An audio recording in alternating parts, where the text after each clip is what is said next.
Hi. Okay, welcome everybody. Thank Kitzur you. Shulchan Aruch, the Abridged Code of Jewish Law, Chapter 18, and we're up to number 9. Number 9. Okay. Actually, we didn't quite finish number 8. We said it just at the end that we shouldn't daven in front of a picture hanging on the wall or in front of a mirror, and because it could give the impression that you're davening towards either yourself if it's the mirror. That's certainly healthy self-esteem, or not healthy. That's or whatever the picture is of. So we shouldn't be facing any pictures. Various things.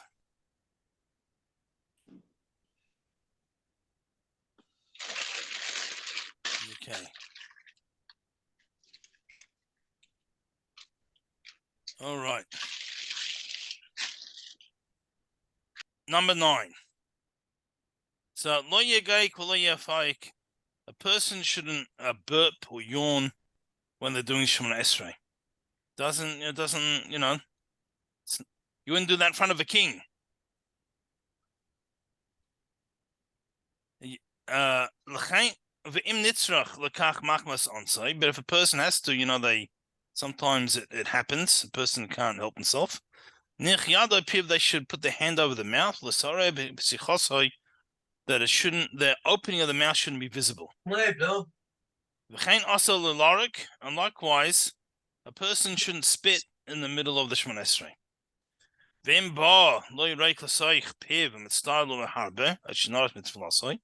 But if sometimes it happens, a person, has in his mouth slime various things, and it's bothering him, it's affecting his davening. He should use they didn't have tissues in those days. He says like a little cloth or clothing, but person always take a tissue.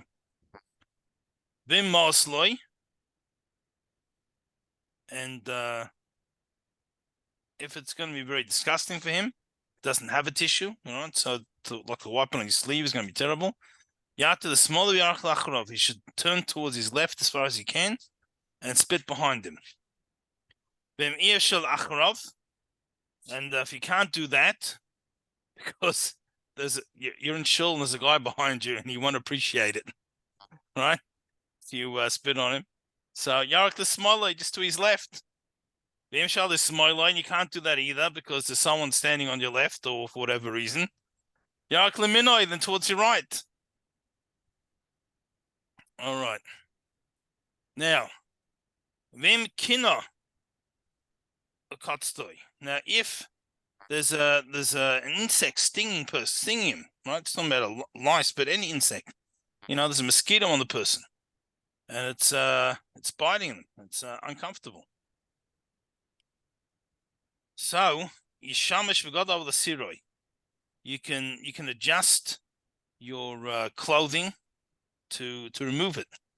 In order that it shouldn't disturb your concentration on davening, right? Because if you're getting stung by mosquitoes, it's or whatever's going to disturb you. Well, you shouldn't remove the insect by hand. Now, if your talus falls off, you can put it back on, even though the majority fell off. But if the entire talus fell off, so you wait till after Shemona Esrei, after the middle. It's not appropriate to put it back on the middle because it's interrupting the davening. Now, a sefer, a holy book, fell on the floor, and now it's disturbing your davening because you're seeing the sefer on the floor. It's bothering you. Then you can pick it up between the blessings.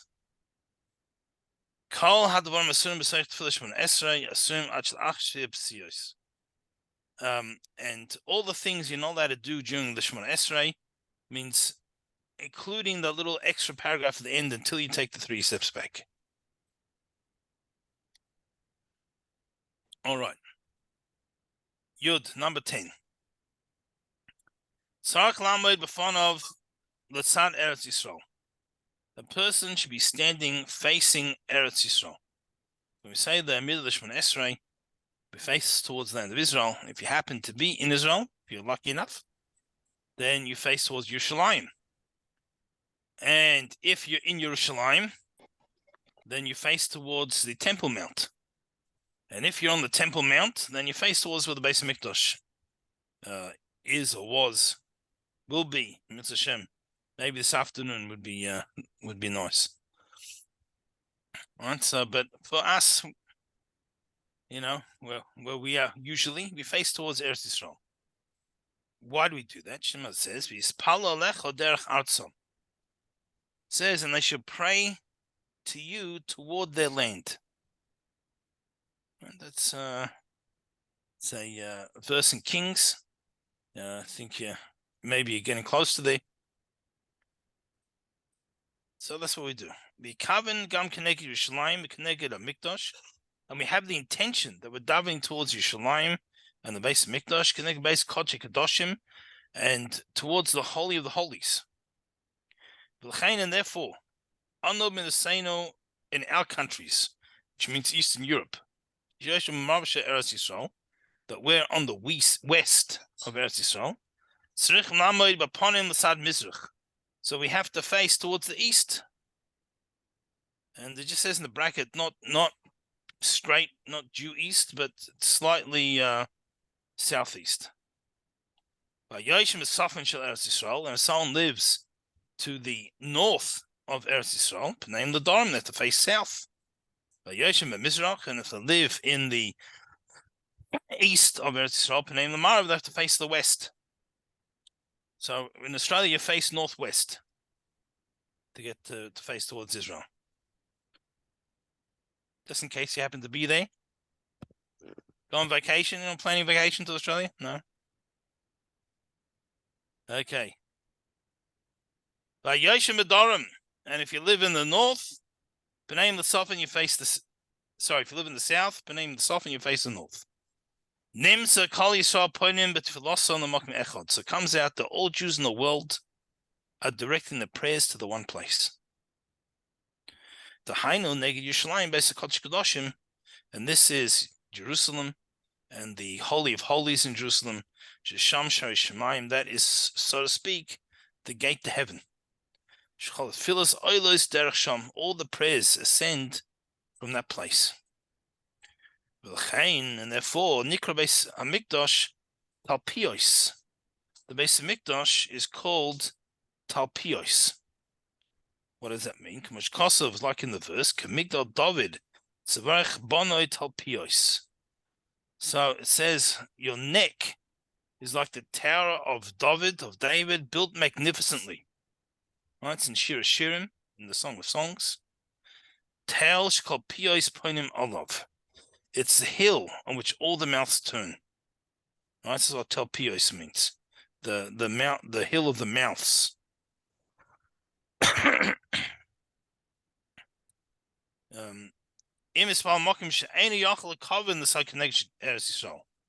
Let's say you're in a place and you're not able to tell which direction Israel is.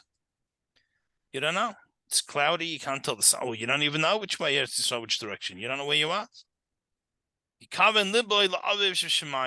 You just have, so you face any direction essentially, and you have in mind, you direct your heart, so to speak, your intentions towards your Father in heaven. Shema says, "V'yispalel Hashem," they should daven to Hashem. V'im amod safon or darum. Now, if you are in the north or the south, and you realize in the middle of this prayer, of the middle, whoops, I'm facing the wrong direction. Like our Raglov, you don't move your feet, right? Because during from Esra, as we said, we stand with our feet together. The Yata upon of the Mizrach, you just turn your waist, turn your face, and face the right direction. And if it's not possible to do that, or it's completely behind you, right? Most people can't turn themselves.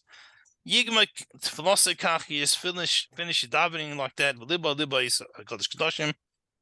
You have in mind that you are as if you're going Kodesh Kedoshim, and you don't move your feet.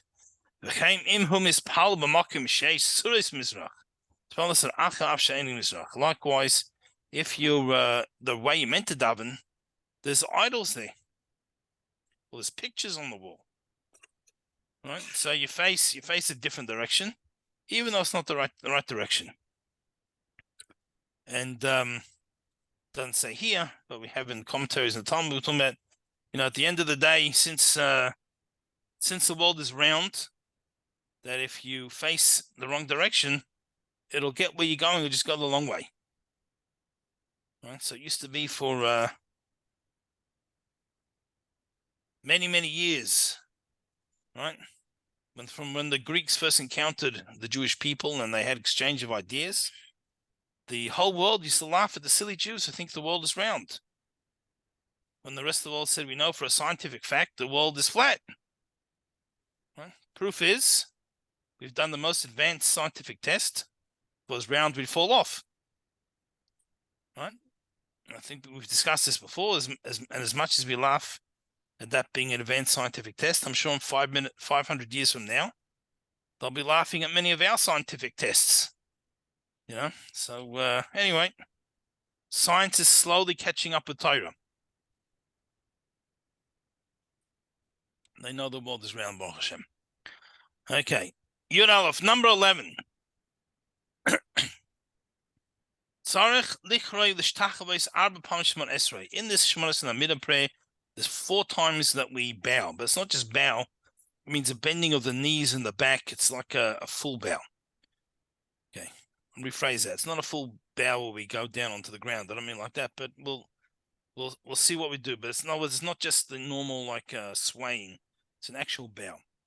So where is that? B'tchilas brachas rishona of the Sefer, the beginning and the end of the first blessing. B'birchas moedim b'tchilchasa of the Sefer, and also the moedim blessing at the beginning and the end. So how do we bow? So let's talk about the first brachas from Esrei as an example. When we say the word Baruch, Korea b'birkov, we bend down knees. Ata, then we say the word Ata.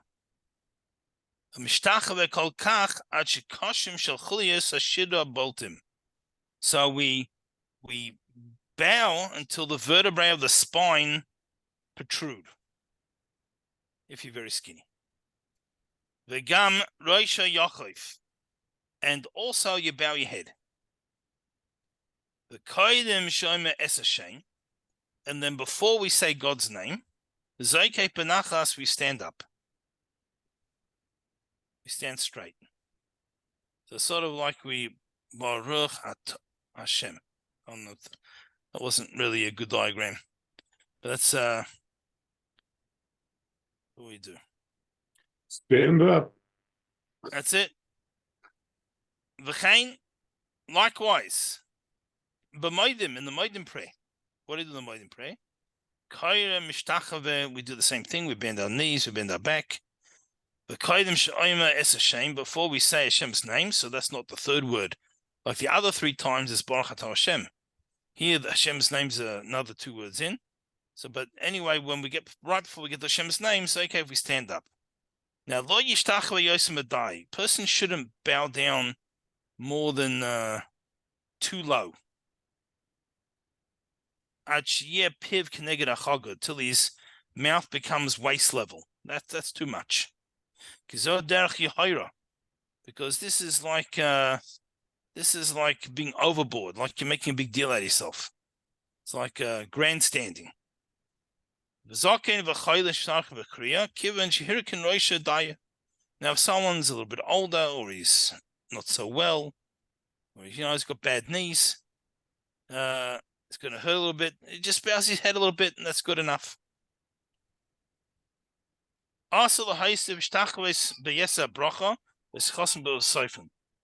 And we shouldn't add the bows to any of the other blessings at the beginning or end. Okay. Now we're going to come to the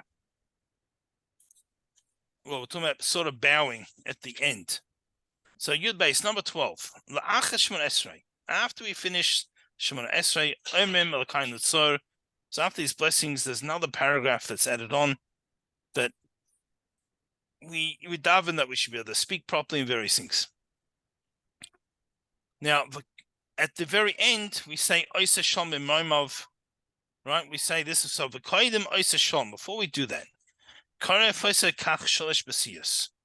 so we bow slightly and we take 3 steps backwards.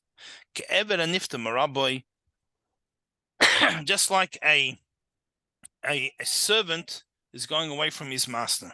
So walking backwards, bowed slightly. Psias, your bainus, they should be average side steps. The cholapachas, you think a goodel, but sad, okay, at least large enough that your toes go towards behind the heel. But you shouldn't take very large steps, right? Because we don't want to make it look like we're trying to escape. Oh, good, I'm finished talking to God, I'm out of here. Right? You take normal size. And we don't go more than 3, just 3. So first you step back with your left foot. Then you step back your right foot. And then we step back your left foot again. But and still while you're a little bit head bowed a little bit, you turn your head to your left, shush smaller shkina, which is the right of Hashem. I mean, because you're so to speak facing Hashem, the shkina. Which is Hashem was revealed in front of you while you were davening. Let's say some in the tefillah, and you're leaving. So and as you're leaving to the bow to the left slightly, you say he makes peace in his heavens. Then you turn to your right, which is Hashem's left. And then you say, he makes peace for us. And then you bow a little bit forward and you say, and on all Jews, and let us say Amen. After that, you straighten up. And you say, this paragraph where we ask, may our prayers be accepted, and may Hashem rebuild the Beis Mikdash for us. We mentioned the Beis Mikdash because at the end, our prayers are in the place of the offerings that were brought in the Beis Mikdash. And therefore, on his palom al binyan Beis Mikdash, we need to daven that the Beis Mikdash should be rebuilt. That we should be able to do the actual service there, literally, speedily in our days. Okay, so that's the process. Now he says, the reason that we start walking away with our left foot, right? The reason we step away with our left foot,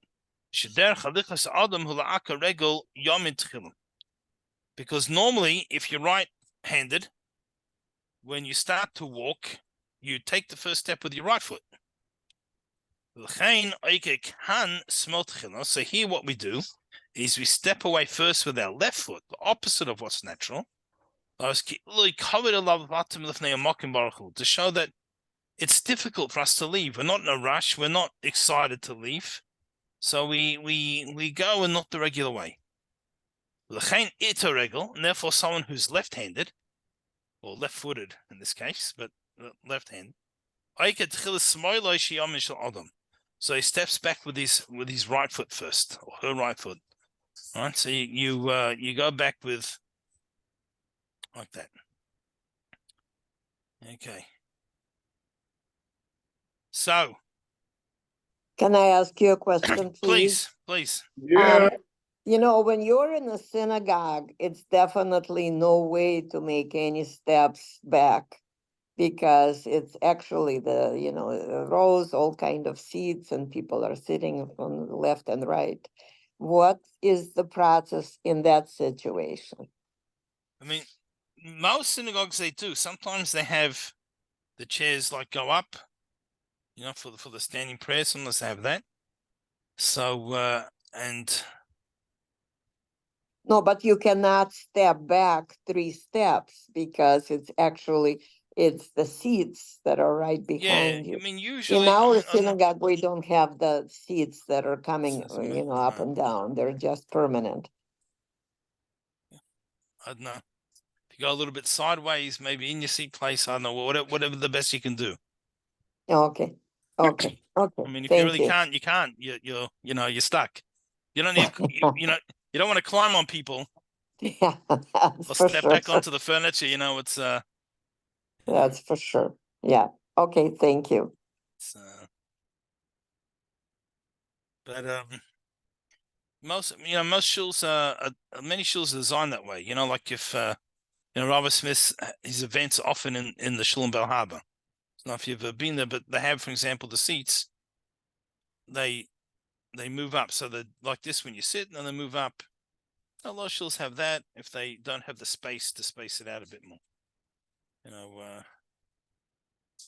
Right, Dublin, it's just it's tables and chairs, but normally if you're pushing your chair under the table, there's room before the next row.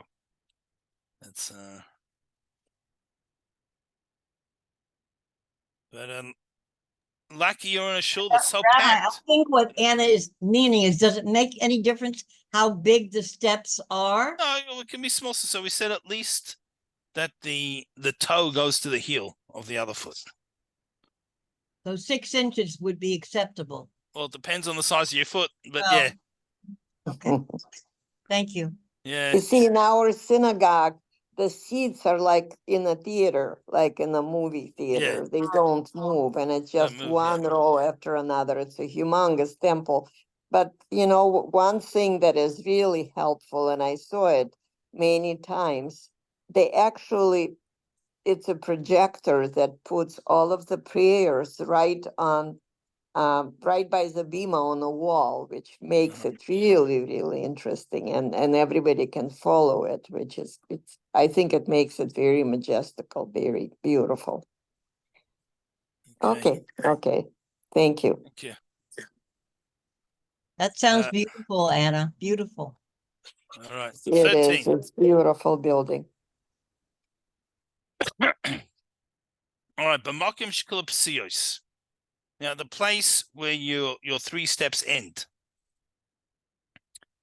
Now, yamad reglaim kavanas come over tefillah. You should stand for a moment with your feet together. And you shouldn't turn around or return to your place. Now, ideally, until the Chazin's repetition, and they start the kedusha. Now, many places, even places where you have the room to step back, that's not practical because you step back into the walkway or different things. But talking about in the ideal world, you'll wait back where you are, and you'll wait there until the beginning of the Chaz's repetition. Now, likewise, if you have to be davening on your own, you daven at home, something like that. Yamid Kashir says, also you just wait that amount of time. But if you're in a squashy and crowded, narrow place, or if they're gonna, it's like Rosh Hashanah or other special days where they add things to the repetition, these piyutim, these special prayers. So it's gonna be a very long time staying there. You can just go back as soon as he starts the repetition.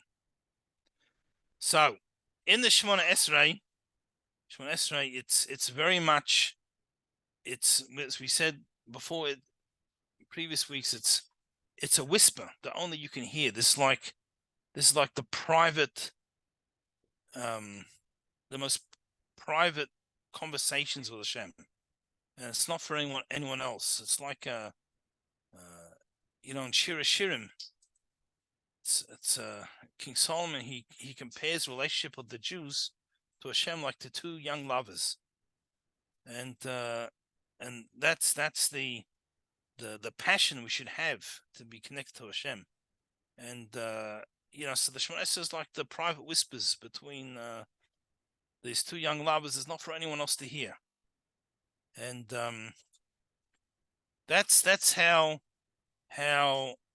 meaningful it is and should be. So therefore, what we're going to say in this next one really shouldn't need to be said, but unfortunately, sometimes because we're doing it every day, we lose track of how special it is. So we do need to say it. So number 14. But Shemona Esrei lo yimz ba'inov. Why in Shemona Esrei you can't start making signalings with your eyes, or lo yirkot spesasov, or mouthing out words, or or finger signs. We don't even interrupt, because the kedusha and the baruch are the most important parts of that. We have to answer. We interrupt everything else, even in Shema. Ela yishtoik, when it comes to those parts, we just stand quietly. And we just in our minds thought, we say it along with them. And under these circumstances, we can feel obligation through thinking it. Normally, you actually have to say it. Thinking is not sufficient. But under this circumstance, it's so important not to interrupt the Shemona Esrei. The midah, even those things that we can interrupt Shema, everything else, we don't. Now, even though he's pausing, that's not considered an interruption. So that's the Shemona Esrei proper, in actual blessings. With Phyllis of the kind that's so. But in the extra paragraph at the end that we mentioned before, then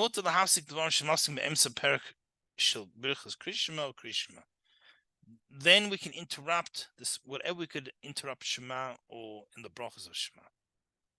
And it just says before in chapter 16, if it's possible, that you can first get up at least to the Yiratzon to say, it's like a conclusion. Yiratzon is you're asking Hashem to accept my prayer as if I said it in the best way possible. They should do that. And if also possible, take the 3 steps back. But if you can't, you can't. Okay. Rabbi? Yeah. If a person is saying the Shemona Esrei by memory, they still look in the book as though they're reading it from the book. The reason why their eyes may wander, staring at somebody else and be distracted, I was told something like this, that it should be still, you should still focus on looking at the Siddur as opposed to doing it by memory, and perhaps looking around, may be the temptation to look around at other people, and that can create a problem. Well, definitely not looking around. So if we're not looking at the Siddur and we're saying off by heart, we should have our eyes closed. That's the first thing. Now, even if one does know it off by heart, there's certainly certain advantages to looking in the Siddur, because the letters themselves have a certain holiness, looking at the holy words. So there definitely is an advantage to looking in the Siddur, regardless of how well you know it. But having said that, if one is able to concentrate better. Rabbi, I don't Right, understand so- what you just said about the letters. I don't understand. What do you? Okay, I'll come back to that in a moment. But if a person can concentrate better by davening with the eyes closed and saying it by heart, then that's fine. So just guess what Susan asked about the letters. So unique to the Hebrew language, right? Because Hebrew language is a language of creation. Right? The world was created in Hebrew, so to speak. So Hebrew is different to all our languages. And by Hebrew, I don't necessarily mean modern Hebrew, Ivrit, which has got a lot of made-up words and everything. I mean the biblical Hebrew, the language of creation. So, for an example, in English, we have a table and we have a chair. Now, the fact that a table is called a table is not because the name table is intrinsically what it is. It's just a name tag, so we know what we're talking about. If we all agreed tomorrow that we're going to call a table a chair and a chair a table, we all agreed, so we all know what we're talking about. So then the chair becomes a table, and the table becomes a chair, because we just switched name tags. It's not intrinsically a table or a chair. The Hebrew letters represent the divine manifestations with which the world was created. In the 10 statements of creation, we have the letters, and the different combinations of those letters is what created everything. The letters have a specific shape and design which reflects its creative ideals. That's why in a Torah or tefillin or mezuzahs, the letters have to be written perfectly. Normally when we just write, we're taking notes or something in Hebrew, we just use like a cursive, like a way of writing. But that's just for our own notes. But if you write anything that's got a holiness to it, a Torah or a tefillin or mezuzahs, each letter has to be formed of specific parts. And some have crowns, and some letters are combinations of other letters. And it's because the letters actually represent the creative energy. So a table, shulchan in Hebrew, it's not just a name tag like the English word table is. Shulchan are the letters or that show its divine energy that keeps it in existence. Or even, stone. It's not just like the English word stone. That's a name tag that tomorrow we could change to bloopily bloop if we want, instead of saying stone. It's actually, those letters represent the creative energy that brought it into creation and are constantly flowing in it to keep it in creation. Where is this that you're talking about? Where is this information that you're talking about? All over. So probably the easiest place to access it in English is the book called the Tanya. And there's an English version, Lessons in Tanya, which has explanations. But, Zohar, Talmud, it's Midrashim, in more detail, less detail, not most places just referred to. It's because there's just expect that people have the knowledge. So Tanya, there's a whole explanation. But in many books, the idea is just referenced with the expectation the reader understands what it's referencing. It is so meaningful, at least to me, because I had a really interesting life experience where my whole family went to see. Can I have a few minutes just Please. to explain that?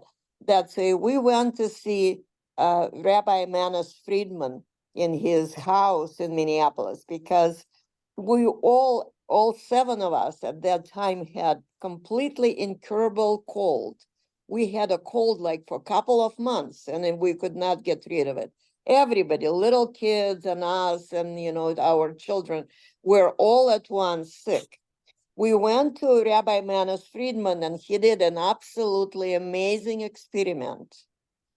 He wrote on a piece of paper for each one of us, even though, after we explained our symptoms, and all of us had different symptoms. Some had fever, some had cough, some had just sore throat. He wrote a word, and he said, please put it in your pocket. This is not the name of a medication. It's not a prescription. It's just a Hebrew word that will really help you with your symptoms to get better. That's why it kind of, it describes what you just explained to us, that it's not the pill, it's not the condition, it's just the word that really, you would probably be very surprised, but in a week after suffering for more than 2.5 months, we all we all felt completely cured. And he's not a shame. doctor. He told us that he started to learn holistic medicine only after, it was a very kind of typical situation where so many people wanted to help Rabbi Schneer's son to get better. That's why so many tzaddiks, so many rabbis started to learn about different meaning, different ideas of getting better or of being healed. And this one, it was, some of us we had a 2 years old baby, and my husband and I are in our 70s. All of us in a matter of week got completely, and we didn't take any medication, nothing. He said, it's not the medication, it's just the power of the word that I will write on each one of you on this piece of paper. That would really be very powerful. It was so amazing because we are all from such a different background, couple engineers, couple attorneys, but no medical professionals. But it was just it was a amazing kind of situation that we all remember. I was reminding my children, it was probably 14, 15 years ago when it happened. And all of us had exactly the same situation. Yeah. So it's called That's the an Kamea. astonishing story, Anna. Thank you. Thank you so Yeah, much. Yeah.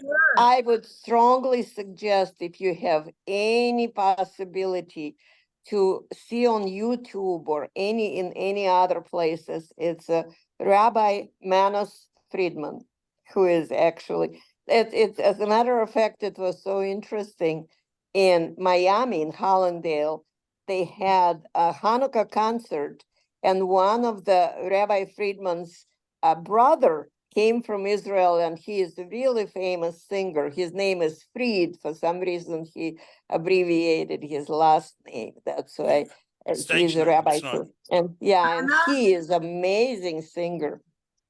Hey, Yeah, someone's asking if you know what the word was. They wanted to know. we had, all of us kept, it was written in Hebrew, none of us could, Yeah. unfortunately, but each one had a definitely word. different letters, different words, yeah. So it's called the Kamea, that idea. Now, often they translate, in English, they usually translate as amulet, but it's a really a poor translation because, they sort of make it sound like some cheap, gimmick, like we call it an amulet. It's, but a Kamea, that's what the idea is. The idea is it's often not an actual word. It's different combinations of letters. Sometimes combinations of letters of Hashem's name or other things, and it brings a certain energy, right? Because as we said, that the letters are representative of the energy, the creative energy. This is why people have mezuzah, and sometimes they have problems in their life, and they go to a tzaddik and they get told to check your mezuzah, and they see there's an issue in the mezuzah, often with a word that's related to what the issue was, and they fix that. Why? Because this becomes a conduit for bringing certain energies, a spiritual energy, into the home. And if it's defective, so the conduit's defective. That's how it goes. But I'm so glad that you explained in such a nice way that it's the connection between creation and Hebrew letters, because it never came to my mind. I knew that it's just absolutely very special language. It has so much spirituality in it, but it really makes sense that this is a word that at the creation described this particular object or whatever it is. It makes total sense. That's why it cannot be changed, because that was the original, what's so-called, the first description of how it's supposed to be. Thank you so much. It's very interesting. And many of these kameas today, most people aren't on the spiritual level there's been a every generation has a small descent. The parable given is, Adam was the perfect human, created by Hashem, could live for 1,000 years, was a giant physically and spiritually, and then you make a copy of a key, and then a copy of the copy, and a copy of the right. It gets less and less perfect. So we're going down. So generally, It has a very interesting name. In science, it's called a Xerox effect. Because okay, when you make so many copies, even just a little, a piece of dust or something that happened accidentally with the 1,000 or 2,000 or 5,000 copies will become a really visible and big problem. And they're saying Yeah. that unfortunately, this is a situation with a society where so many DNAs were, changed. And that's why it's so interesting that when people started to analyze DNAs of Jews, they all have very, very similar formula. That's so it's Yes. kind of like we are not following this Xerox effect problem. That's Baruch interesting. Hashem. Oh, okay. Thank you So so much. that's okay. Thank So you. to be able to make a kameh from scratch, I'll explain what I mean, is very rare today. When people make one today, they're making one that a great Kabbalist of the past has said this is effective. And sometimes the writer understands why. They're able to understand the writing. Sometimes they're not. In other words, they're not the one who originated it, so to speak. Yeah, that's crazy. Yeah. So now whether he originated or he's taken from his study into this topic, ones that people in the past have developed, I didn't discuss with him. But I'll say, generally speaking, today people they make a, it's from an old Kabbalistic book, something. That's what they'll take it from. But just as a side point, again, the letters, sometimes the letters channel energy that are directly related, and sometimes a tzaddik can use the letters to take. There's a famous story. There was a certain person. He had to cross the border during wartime, like 300 years ago, in Eastern Europe, and you couldn't do it without the right papers. I mean, you could get to the border at the right papers, but then they shoot you. So it doesn't help. But you can't get across the border. So a certain chassid, I don't recall now the details. I wasn't planning to tell the story, so of exactly why I had to cross the border. Or I think Levi Yitzchok, the great Chassidic Rebbe, told him that he should go. They said he doesn't have a passport, so he says, "I'll write you a passport." So he took out a piece of paper. He wrote a few words. He folds it up and he tells him, "You can use this as a passport, but you only show it to the top officers." So this guy goes to the border and the guards say, "Show us your papers." He says, "I'm sorry, I can't show you my papers. These only your commanding officer." He says, "Don't play games with me. I'm gonna shoot you. Don't show me the papers." He says, "Well, if you force me, I'll show you. But when it comes out that you've seen this unauthorized, you're going to be the one who's been shot." So the fellow gets a little nervous and he calls the commanding officer. The commanding officer comes and he looks at it. And as soon as he reads it, he's shocked. And he says, "Oh, how can I help you? I was so honored to have you. And, it's anything to do to assist you." And they helped him along the way. And what happened was that as he went on his travels, it happened more than once, and each person was reading a different language. And when he actually got it, all it had was the Baditch of his name. Rav Moshe wrote, Levi Yitzchok ben Sarah Shastra. his name, the son of his mother's name. That was all that was written on it. And so, Hebrew letters can draw down a lot. So it's always good to look at the letters. The letters themselves have power.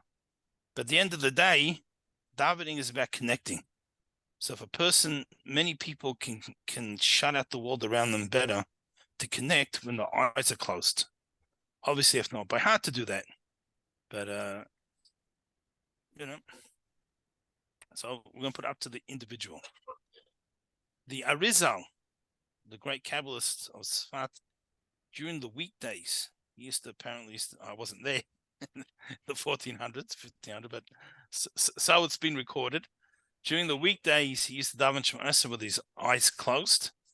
And on Shabbos, he used to look in the Siddur. Now, it may also be recorded why the difference, Shabbos to weekday, but I didn't come across it. So I couldn't say why. So we did both. Okay. Tes Vov, number 15. Now, V'yesh nahagin loima miyad la'acham avarchis moi v'sholem is a posuk yilarotzim v'gomer. So we have at the very conclusion. So as we said, after Shemona Esrei, we have this paragraph of small requests, starting off with the content, so that we should use our mouth for the right purposes. Now, at the end of that, we conclude Yilarotzon, may Hashem accept our prayers, as if should be accepted properly.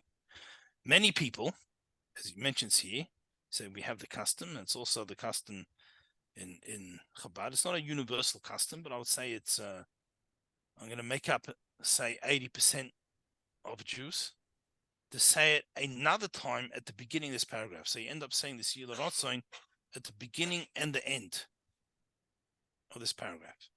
Well, I remember the kind of so, and then we say this prayer the kind of so, that's asking that we should use our mouth properly.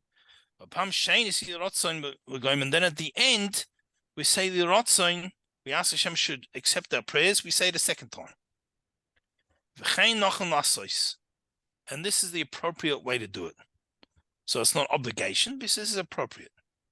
But nearly, and so the author occasionally makes a statement, but nearly means appears to me. In other words, he's not bringing everything else he brings from the source. He's bringing from the full Shulchan Aruch or commentaries, various things. Here he's giving his opinion. But nearly appears to me. The be'inyan zeh, that in this respect, he says, because you've already said Yilarotzon, you could answer every Amen. Yesh Oimrim, the Koyim Sh'Oimer Esa Posuk Yilarotzon, Tovloima Posuk Echad Min HaTorah Min Neviim and Ksuvim, Shmaschel Bois K'Meschilus Shemoy, so Bois K'Meschilus Shemoy.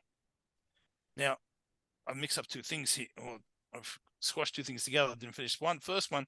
He says you can say every Amen. In general, it's not how we rule.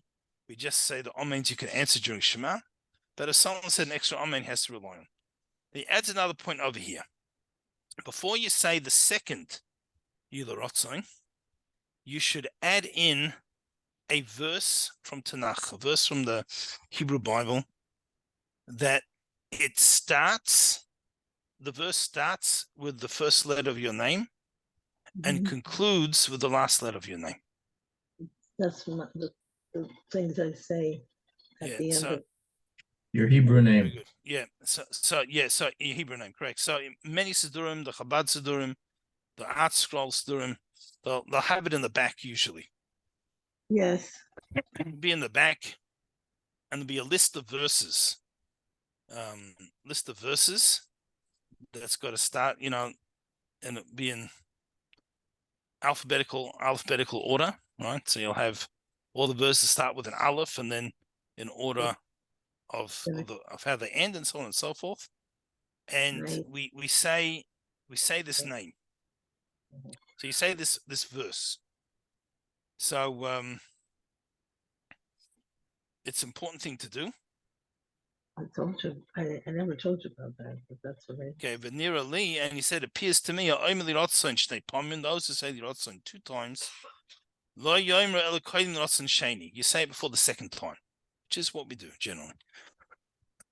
I think that's pretty universal today. So we say these verses, and there's several reasons for it. One of the reasons, it's just probably the most interesting reason, is that when a soul leaves this world and goes to the next world, sometimes they forget their name. They. They forget their name. And this creates difficulties for it as it's being assessed, or say judged, when in the heavenly court. But generally, a person can remember their Torah. Is that what you heard? So if they can remember the verse, so through remembering the verse, saying it every day yourself by heart. Okay, to do that, you don't have to particularly say it in Shemon Esrei. There's another reason why we say it here. As I said, there's other reasons to say it. But one of the advantages is that a person goes to the next world, and then through remembering the verses, they can remember their name. That's one of the advantages. Just they tell a story of Rabbi Naftali of Ropshitz. That's a Hasidic leader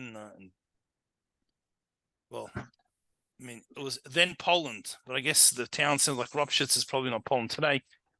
But anyway, wherever Ropshitz is, and he, when he passed away, he went to the heavenly, and the Malach, the angel, for lack of a better translation, says to him, "What's your name?" And he couldn't remember his name, so he says, "Moshe." And he says, the Malach says, "No, it's not." He says, "Of course my name's Moshe." Malach says, "Your name is not Moshe." He says, "You're telling me what my name is? You think I don't know my own name? My name is Moshe." And he keeps arguing. The Malach says to him, "Your name is not Moshe, it's Naftali." He goes, "Oh, thank you very much." That's how do we Rabbi? know the story? I don't know. Often when a tzaddik passes away, other tzaddikim appearing into the heavenly worlds to be able to see what happens when the soul is greeted. You know, I don't know. I wasn't there. Yes.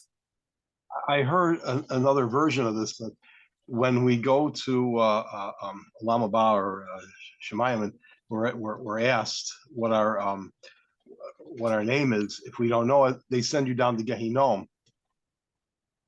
That can't be. Yeah, a person doesn't go automatically just for not knowing their name. But I said, but it makes the process more difficult. That's all. Makes it much more difficult. Maybe a short-term Gehenna. See, the other thing to bear in mind is Gehenna is not a punishment. Right? Gehenna is a cleansing, because a person can't appreciate spirituality when they're dirty. You know, it's like sometimes you have a USB or something, there's a little bit of dirt there, and it doesn't connect, or the phone charger is a little bit of dirt. You have to get rid of the dirt, and then it connects. So sometimes the reason that we cannot remember our name is because we're too connected to materialism in this world. Sometimes, and that might mean a person may need to go for a cleansing before they even get judged whether they need a cleansing or not, because they're not even at the point to get judged. So that could have happened to someone, but generally speaking, although it puts like a speed hump in the process, but it doesn't. We don't automatically send someone down. You know what's Gehenna is a privilege, by the way. Not that I'm saying we're necessarily looking forward to it, but you know, a person they find out, for example, they can have life-saving surgery. As unpleasant as the experience is, they're looking forward to it. They want their life to be saved. They get the quality of life back. Particularly if there's a long waiting list, for some reason, you know, they get put in front of the queue. They feel privileged. You know, that's really Gehenna. You know, is the cleansing that we can attach to our true source.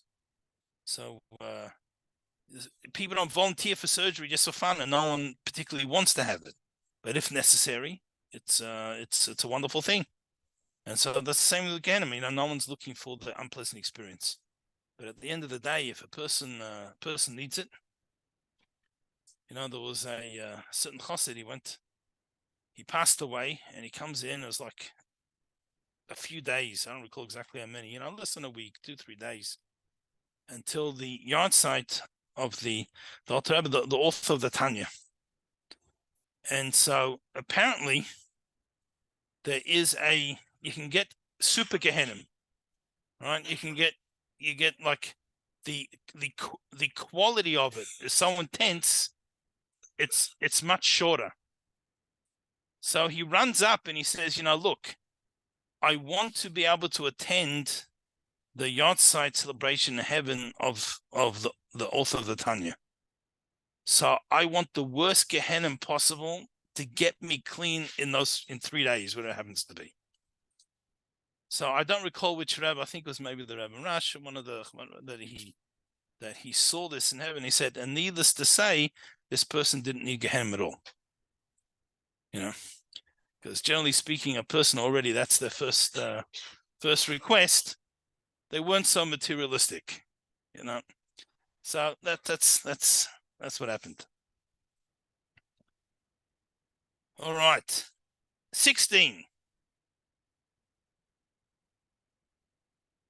So cover this Baba Simon Yud Beis. If Gimel, we already explained earlier, we studied this. The Margish Batzmai Filu Ktsas Hagosh L'Srachav. Also, this Baal Shinaketz Atzmai. If a person feels they have to go to the bathroom, they're not meant to daven. They're not allowed to daven until they've gone to the bathroom first. Mikol Shekain. How much more so? That's just the prayers in general. How much more so the Amida, the peak of the whole davening.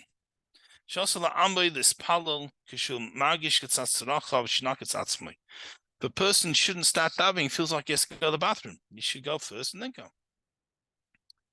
Now, so that's what we do. We learned that already. However, he says, he started. He didn't need to go when he started.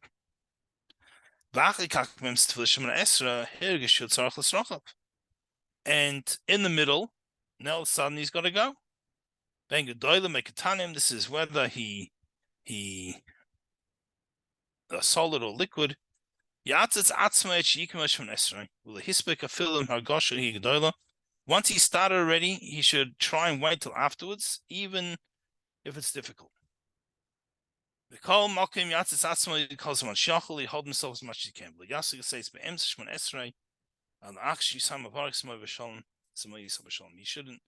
He shouldn't stop in the middle. So obviously if a person can't, someone's with an upset stomach, and when we feel the need, we only have a very short window. So a person's got to run, you got to run. But if you're able to, you wait. In other words, we don't interrupt. Yes. Rabbi, I don't speak Hebrew. I don't read Hebrew, but I know some of the prayers by heart. And when I was in temple, I would listen very carefully to every, all the words that the chazan and would sing, and whatever the rabbi and whoever else. So that must have had some effect upon me, hearing the words. Sure. Divine words. You can't say that it's any better or any worse. Am I correct? Correct. So saying the words is what we're trying to achieve. That definitely has, and as we said, there's many people who even though they can read and various things, but they pray with their eyes closed up by heart. So saying the words is special. Sometimes it's even worth. Sometimes, majority of the time, it's worth saying the Hebrew words, even if we don't understand them, which is not ideal. Ideally, we want to understand everything we're saying, because the words themselves are so powerful. These words are incredible. So, often when people are beginning, just 1 second, often when people are beginning, people sometimes encourage them to daven in English or whatever the language is. Look, I think never say never, right? Because for certain circumstances, that's much better. My opinion, though, is that it's worth to say in Hebrew, even if you say much less, because the Hebrew words are so powerful. It's so powerful. Yeah. So someone's wanted to ask a question. Yes. Isaac. I've learned as I've gotten older new definitions for two words: urgency and frequency. And Be'emes, he really leaves this open. He doesn't give you an answer in the end. You can't leave if in the middle you feel you have to go. You can't leave, and that's it. Now, at what point I find I feel better, I'm Michael the Shemaina Esra. I will step out and run out, and I'll come back and I'll start all over again from the beginning with twice the kavanah and 3 times the gratitude. And that'll be it. That's all I can do. Yeah. No, look, I hear. It's one of those things, you know, we're talking about where one can still daven properly. When we all smile because it's but we all know as we get older, it's one of those things. We